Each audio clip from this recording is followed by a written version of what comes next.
Movie के start में हम हैना को देखते हैं जो एक नजूमी के पास जाती है। हैना उसे एक लड़के की तस्वीर दिखाकर पूछती है कि क्या ये उससे शादी करेगा। उस लड़के का नाम सैंगजुन होता है। वो आदमी तस्वीर देखता है और फिर हैना को देखकर कहता है नहीं। ये सुनकर हैना मायूस हो जाती है। असल में हैना बहुत ज्यादा ओवरवेट होती है और इस वजह से कोई भी उससे दोस्ती नहीं करता। यहाँ हैना से उसके मुंह पर रेड इंक गिर जाती है और वहाँ रखा स्टैचू भी टूट जाता है। तो वो आदमी हैना पर गुस्सा करता है और कहता है कि वो कोई काम ठीक से कर सकती है या नहीं। हैना मायूस होकर वहाँ से घर चली जाती है और यहाँ पता चलता है कि हैना की आवाज बहुत अच्छी है। वो डिफरेंट लड़कों से फोन पर बातें करती थी। लड़के उसकी आवाज सुनकर समझते थे कि वो बहुत खूबसूरत लड़की होगी। इसके बाद हमें पता चलता है कि हैना एक बैक स्टेज सिंगर थी। हैना की आवाज के सब दीवाने थे। हैना एक फेमस आइडल के लिए सिंगिंग करती थी जिसका नाम एमी था। एमी बहुत खूबसूरत थी मगर उसकी आवाज इतनी अच्छी नहीं थी, इसलिए वो लोगों के सामने हैना की आवाज पर लिपसिंग करती है। वो सब समझते हैं कि ये आवाज एमी की ही है। ये पता चलता है कि सैंगजुन उस म्यूजिक कंपनी के ऑनर का बेटा था और वो भी सब कामों को कंट्रोल करता था और हैना उसे बहुत पसंद करती है। एक दिन हैना बैक स्टेज गाना गा रही होती है और एमी स्टेज पर परफॉर्म कर रही थी। वहाँ हैना सैंगजुन की तस्वीर देखते हुए गाना गा रही थी और साथ ही वो डांस करने लगती है और उसके ऐसा करने से फ्लोर टूट जाता है और हैना नीचे गिर जाती है। यहाँ सैंगजुन किसी तरह परफॉर्मेंस को मैनेज करता है, वरना आज उनका ये राज पब्लिक के सामने आ जाता। मगर यहाँ हैना नीचे गिरकर भी गाना गा रही होती है जिसकी वजह से शो कंप्लीट हो जाता है। हैना के ऐसा करने से सैंगजुन बहुत खुश होता है। तो वो शो खत्म होने के बाद वो एमी के बजाय हैना से आकर मिलता है। ये देखकर एमी को बहुत बुरा लगता है। इसके बाद हम देखते हैं कि हैना अपनी बेस्ट फ्रेंड मिन के साथ रेस्टोरेंट में बैठी हुई होती है। मिन भी उसी म्यूजिक कंपनी में काम करती थी। हैना मिन से कहती है कि उसे ऐसा लगता है कि सैंगजुन भी उसे पसंद करता है क्योंकि वो हमेशा उससे अच्छे से बात करता है। तो मिन उसे समझाती है कि ये बस तुम्हारा वहम है, वो सिर्फ तुम्हारी आवाज की वजह से ऐसा करता है। क्या पहले कभी तुमसे किसी लड़के ने दोस्ती की है? ये सुनकर हैना को अपना पास्ट याद आता है कि एक लड़के से उसकी दोस्ती हुई थी जिसे वो बहुत पसंद करती थी, मगर वो आदमी सिर्फ डाइट पिल सेल करने के लिए आता था। फिर वो उसे छोड़कर चला गया। इसके बाद हैना डिसाइड करती है कि वो खाना छोड़ देगी और डाइट पिल्स की मदद से वेट लूज करेगी, मगर इसकी वजह से हैना बीमार हो जाती है और उसे हॉस्पिटल लेकर जाने लगते हैं। मगर उसके हैवी वेट होने की वजह से उन लोगों के लिए उसे एम्बुलेंस में बिठाना भी बहुत मुश्किल हो गया था। इसके बाद से हैना ने डाइट छोड़ दी थी। इसके बाद हम देखते हैं कि हैना और मिन अपनी बॉडीज पर सेम टैटू बनवाती हैं। इसके बाद अगले दिन हैना की अच्छी परफॉर्मेंस के बाद सैंगजुन उसे उसके घर छोड़ने जा रहा होता है और रास्ते में वो हैना के काम की बहुत तारीफ करता है। हैना बहुत खुश होती है। यहाँ वो हैना को अपनी बर्थडे पार्टी पर इनवाइट करता है। इसके बाद हम देखते हैं कि हैना अपने फादर से हॉस्पिटल मिलने जाती है। हैना के फादर हॉस्पिटल में एडमिट थे। अगली सुबह हैना को सैंगजुन की तरफ से एक रेड ड्रेस मिलता है जिसके साथ एक नोट भी था जिस पर लिखा होता है कि वो ये ड्रेस पहनकर पार्टी में आए। तो वो वही ड्रेस पहनकर पार्टी में जाती है, मगर वो ड्रेस बहुत टाइट था इसलिए वो उस पर कोट पहन लेती है, मगर गर्मी की वजह से वो कोट उतार देती है। सब उसे ऐसे ड्रेस में देखकर हैरान हो जाते हैं। तभी एमी भी वहाँ सेम ड्रेस पहनकर आ जाती है जो उस पर बहुत अच्छा लग रहा था। तब ये पता चलता है कि वो ड्रेस सैंगजुन ने नहीं बल्कि एमी ने भेजा था ताकि वो हैना की इंसल्ट कर सके। ये सब देखकर सैंगजुन को हैना के लिए बहुत बुरा लगता है। इसके बाद हम देखते हैं कि हैना वॉशरूम में रो रही होती है। तभी वहाँ एमी और सैंगजुन भी आ जाते हैं। सैंगजुन यहाँ एमी से पूछता है कि उसने ये सब क्यों किया। तो एमी गुस्से में कहती है कि अब तुम मुझसे ज्यादा उसे इम्पोर्टेंस देने लग गए हो। ये पता चलता है कि एमी और सैंगजुन रिलेशनशिप में थे। वो कहता है कि वो परेशान ना हो, वो कभी भी हैना की तरफ अट्रैक्ट नहीं हो सकता क्योंकि वो बहुत ज्यादा ओवरवेट है। वो सिर्फ उसकी आवाज की वजह से उससे अच्छे से बात करता है। यहाँ ये सारी बातें हैना सुन लेती है और उसे बहुत बुरा लगता है। हैना अपने घर आ जाती है और सैंगजुन के मुंह से सारी बातें सुनकर हैना का दिल टूट जाता है।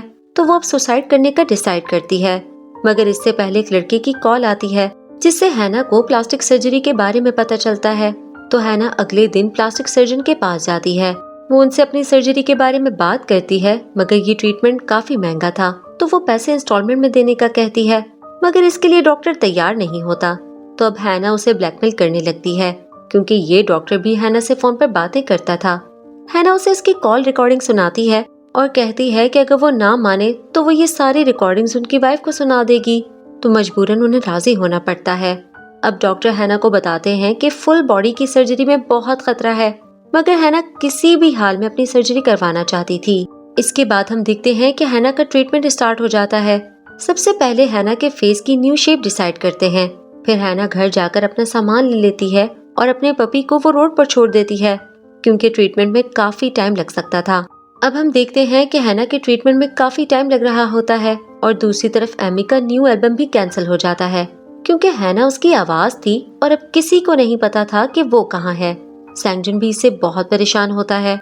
वहाँ हैना ट्रीटमेंट के दौरान कभी कभी अपने फादर से मिलने जाती थी। हैना का ट्रीटमेंट 1 साल तक चलता है। इस 1 साल में हैना अपना वेट लूज करने में भी बहुत मेहनत करती है और कई बार उसके फेस की सर्जरी भी ठीक नहीं होती है। फाइनली उसका ट्रीटमेंट कंप्लीट हो जाता है और अब हैना बहुत ही खूबसूरत हो चुकी है और स्लिम भी। हैना खुद को मिरर में देखकर बहुत रोती है। हैना रोते हुए डॉक्टर का शुक्रिया अदा करती है। वो तमाम डॉक्टर भी हैना को देखकर काफी हैरान थे। इसके बाद हैना अपने पुराने कपड़े ट्राई करती है, जो कि अब उस पर बहुत बड़े थे। हैना बहुत खुश थी। फिर हैना अपने लिए शॉपिंग करने जाती है और अपना फेवरेट ड्रेस खरीदती है, जिसे वो पहले पहनने का सोच भी नहीं सकती थी। अब हैना उस ड्रेस को पहनकर बिल्कुल मॉडल्स की तरह चलती है। वहाँ सब लोग भी हैना की खूबसूरती देखकर हैरान होते हैं। फिर हैना को मॉल में सैंगजुन और एमी नजर आते हैं, तो हैना छुप जाती है। यहाँ हैना को उनकी बातों से पता चलता है कि हैना के जाने के बाद से एमी का म्यूजिक करियर खत्म हो चुका है और उन लोगों ने कोई और शो स्टार्ट कर दिया है, मगर वो ज्यादा हिट नहीं होता। अभी हैना उनकी बातें सुन ही रही होती है, तभी वहाँ एक बाइकर की नजर हैना पर पड़ती है और वो हैना को देखता ही रह जाता है, जिसकी वजह से वो गिर जाता है। हैना उसकी मदद के लिए आती है तो वो आदमी हैना की बहुत तारीफ करता है। तभी वहाँ सैंगजुन भी आ जाता है, तो हैना अपना फेस छुपाकर वहाँ से निकल जाती है। इसके बाद हैना एक कार खरीद लेती है और बहुत एंजॉय करते हुए गाड़ी चला रही होती है, मगर उससे एक्सीडेंट हो जाता है। तो यहाँ ऑफिसर उससे ड्राइविंग लाइसेंस मांगता है। हैना यहाँ अपना पुराना लाइसेंस दिखाती है, जिसमें पुरानी पिक्चर देखकर किसी को यकीन नहीं आता कि ये वही लड़की है, इसलिए उसे अरेस्ट कर लिया जाता है। अब पुलिस स्टेशन में भी सब लोग परेशान होते हैं, कोई भी उसकी बात का यकीन नहीं करता। तो हैना प्रूफ के लिए अपनी दोस्त मिन को बुलवाती है। मिन भी हैना को नहीं पहचानती, तो अब हैना उसे वही टैटू दिखाती है जो उन दोनों ने साथ बनवाया था। अब हैना को देखकर मिन बहुत हैरान होती है। इसके बाद हैना मिन से कहती है कि वो कंपनी दोबारा ज्वाइन करना चाहती है। फिर वो लोग स्टूडियो जाते हैं। वहाँ नई आवाज ढूंढने के लिए ऑडिशन हो रहे थे। यहाँ हैना भी ऑडिशन देने जाती है। हैना सबको अपनी नई आइडेंटिटी कोरियन अमेरिकन बताती है और अपना नाम जेनी बताती है। फिर वो गाना गाती है जो कि सबको बहुत पसंद आता है। सब बहुत खुश होते हैं कि फाइनली उन्हें सिंगर मिल गई थी। सैंगजुन जेनी से मिलता है और उसे कहता है कि वो जानता है कि वो कौन है। ये सुनकर हैना डर जाती है और वो रोते हुए सैंगजुन से माफी मांगने लगती है। उसे रोता देखकर सैंगजुन बोलता है कि तुम वही लड़की हो ना जो उस बाइकर की मदद कर रही थी, और उसके आते ही वहाँ से चली गई। ये सुनकर हैना रिलैक्स हो जाती है। अब सैंगजुन और उसकी टीम सोचती है कि क्यों ना वो जेनी को ही लीड सिंगर बना दे एमी की जगह, और ऑनर से बात करके वो लोग जेनी को हायर कर लेते हैं। फिर हैना यानी जेनी के कई फोटोशूट होते हैं और ये बात डॉक्टर को भी पता चलती है, जो हैना के लिए खुश होते हैं। मगर एमी को बहुत गुस्सा आता है, तो वो हैना के फादर से मिलना शुरू कर देती है ताकि उसे हैना की कोई खबर मिल सके, मगर हैना के फादर उसे कुछ नहीं बताते। इसके बाद हम देखते हैं कि डॉक्टर हैना को समझाते हैं कि उसे अपना बहुत ख्याल रखना होगा, वरना जल्द ही पता चल जाएगा कि ये ब्यूटी नेचुरल नहीं है। ये सुनकर हैना परेशान होती है। अब हैना सैंगजुन को इम्प्रेस करने की कोशिश करती है, मगर वो उसे हैना की रिकॉर्डिंग दिखाता है और कहता है कि वो इसकी तरह गाने की कोशिश करे। यहाँ सैंगजुन हैना की बहुत तारीफ करता है। वो कहता है कि वो सबसे अलग थी। सैंगजुन की बातें सुनकर हैना बहुत हैरान होती है, तो वो सैंगजुन को सच बताने का डिसाइड करती है, मगर मिन उसे ऐसा करने से रोक लेती है। वो कहती है कि अगर सैंगजुन को पता चल गया कि तुमने प्लास्टिक सर्जरी करवाई है तो वो तुम्हें निकाल देगा। हैना थोड़ा डर जाती है। फिर वो सैंगजुन के घर जाती है और खाना खाते हुए उससे प्लास्टिक सर्जरी के बारे में बातें करने लगती है। तभी वहाँ हैना का पपी आ जाता है। हैना उसे देखकर बहुत हैरान होती है। वो पपी हैना को पहचान जाता है। अब वो पपी सैंगजुन के साथ रहता था। हैना पपी से मिलकर बहुत खुश होती है और यहाँ सैंगजुन पपी को जेनी के साथ इतना फ्रेंडली होता देखकर हैरान होता है। फिर वो हैना को छोड़ने जाता है और रास्ते में वो प्लास्टिक सर्जरी को लेकर अपना ओपिनियन देता है और कहता है कि वो नहीं चाहता कि उसकी पार्टनर ने प्लास्टिक सर्जरी करवाई हो। ये सुनकर हैना उदास हो जाती है। फिर एक दिन हैना को एमी सिंगिंग की प्रैक्टिस करती हुई मिलती है, तो वो उससे कहती है कि इंसान को वो काम करना चाहिए जिसमें वो सबसे अच्छा हो, और ऐसा उसके फादर बोलते हैं।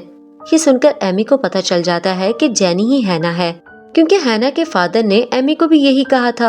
एक दिन जेनी नशे में सैंगजुन के घर में उस टैटू की ड्राइंग बनाती है, जिसे देखकर सैंगजुन को भी पता चल जाता है कि जेनी और हैना एक ही हैं, क्योंकि उसने हैना के पास भी वही ड्राइंग देखी थी और हैना के पपी ने भी जेनी को पहचान लिया था, इसलिए वो उससे एकदम फ्रेंडली हो गया था। वहीं जेनी का पहला सॉन्ग बहुत हिट होता है, इसलिए एक पार्टी की जाती है। इस पार्टी में एमी हैना के फादर को लेकर आती है, मगर जेनी सबके सामने उन्हें इग्नोर करती है। तो यहाँ सैंगजुन सच जानने के लिए उसके फादर को मारने लगता है, मगर फिर भी वो कुछ नहीं करती। यहाँ मिन उसके फादर की मदद करती है और वो अब हैना से नाराज हो जाती है, क्योंकि उसे अब अपने फादर की भी परवाह नहीं थी। इसके बाद हम देखते हैं कि पार्टी के बाद सैंगजुन जेनी से कहता है कि उसे पता है कि वही हैना है। अब यहाँ हैना उसे सब सच बता देती है। वो कहती है कि वो उसे बहुत प्यार करती है, इसलिए उसने ये सब करवाया, मगर अब भी सैंगजुन को वो पसंद नहीं आती है, बल्कि वो उसे बुरा भला कहता है। हैना वहाँ से चली जाती है। उसे खुद पर बहुत गुस्सा आता है कि उसने ऐसे मर्द के लिए इतनी मुसीबत बर्दाश्त की जिससे उसके होने ना होने से फर्क ही नहीं पड़ता। दूसरी तरफ एमी कंपनी वालों को वार्न करती है कि वो हैना का कॉन्सर्ट रोक दे, वरना वो सबको सच्चाई बता देगी। तो मजबूरन वो लोग मान जाते हैं, मगर सैंगजुन ऐसा नहीं चाहता था और वो कॉन्सर्ट कैंसिल नहीं करता। अब कॉन्सर्ट से पहले वो हैना से कहता है कि आज वो सिर्फ और सिर्फ अपने लिए गाए, किसी के बारे में ना सोचे। सैंगजुन की बात सुनकर हैना में हिम्मत आ जाती है और वो स्टेज पर जाकर गाना नहीं गाती, बल्कि यहाँ वो रोते हुए सबको सच बता देती है। वो कहती है कि वो ना तो खूबसूरत है और ना ही इतनी स्लिम, बल्कि वो तो ओवरवेट और अगली लड़की थी जो बैक स्टेज गाना गाती थी। मगर फिर उसने सर्जरी करवाने का डिसाइड किया और 1 साल तक उसका ट्रीटमेंट चला। वो सबको छोड़कर चली गई थी ताकि वो दूसरों को इम्प्रेस कर सके। इसके बाद सैंगजुन हैना की ओवरवेट वाली वीडियो को प्ले कर देता है। अपनी वीडियो देखकर वो सबको बताती है कि ये मैं हूँ, असली हैना। वो तमाम लोग उसे देखकर बहुत हैरान होते हैं, मगर यहाँ सब हैना की तारीफ करते हैं, क्योंकि उसने बिना कुछ सोचे अपने करियर की परवाह किए बगैर सच बता दिया था। इसके बाद हैना अपने फादर से भी मिलती है। ये देखकर मिन भी उसे माफ कर देती है। इसके बाद हम देखते हैं कि हैना ने अपना नाम जेनी से हटाकर हैना रख लिया था और उसका एल्बम भी हैना के नाम से ही रिलीज होता है, जो बहुत हिट होता है। हैना बहुत फेमस हो जाती है और यहाँ सैंगजुन को भी हैना के प्यार का एहसास होने लगता है और वो हर जगह हैना की मदद करता है। मूवी के लास्ट सीन में हम देखते हैं कि उसी डॉक्टर के पास मिन जाती है और उन्हें अपनी फुल बॉडी सर्जरी करने का कहती है, और इसके साथ ही ये मूवी यहाँ खत्म हो जाती है।